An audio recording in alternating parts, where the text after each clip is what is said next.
When you say we got screwed, what specifically are you referencing? I'm talking about not have to. Well, there's a lot of things. We could have taken the opportunity to call the Republicans for what they are, after bellowing all this time and saying that they don't want to have these huge deficits, and they don't want to take care of the people who are on unemployment. They don't want to take care of our senior citizens, which we wanted desperately to be able to do with a much larger stipend to make up for the cost of living increase that was neglected to give them by formula.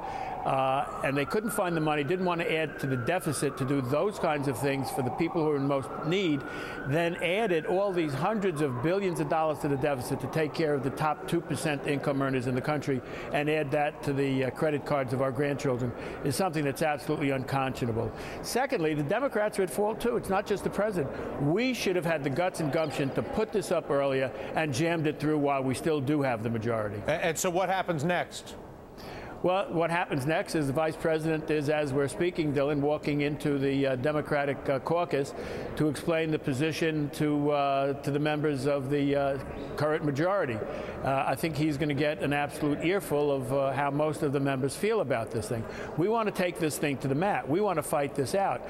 If anything, why should we do the dirty work of the Republicans? Why should the Democrats, in order to be responsible to the majority of people who do need the kind of break that would be in this bill for them, have to reward the wealthiest people who aren't even asking? They found the dumbest people in America to take their fight up for them, to advocate for the wealthiest people. These people that are fighting for the wealthiest people are missing the benefits that they need in order to take care of the others.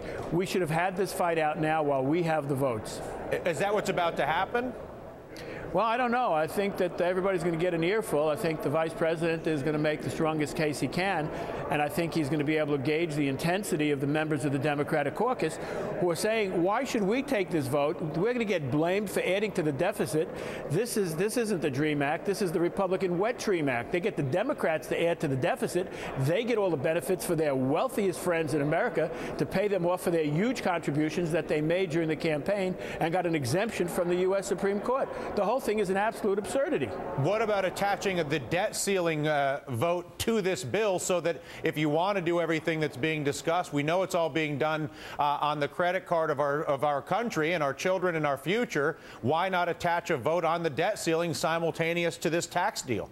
Listen, if we want to do that, I think we should let it roll into the next Congress and let the Republicans do that. They keep telling us, you guys have no right to pass anything, even though you're constitutionally the Congress until the next session is sworn in. Don't pass anything because the voters have spoken.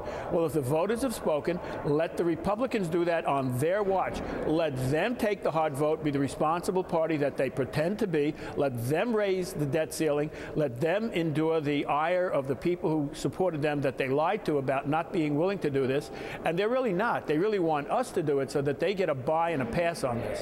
Listen, Congressman.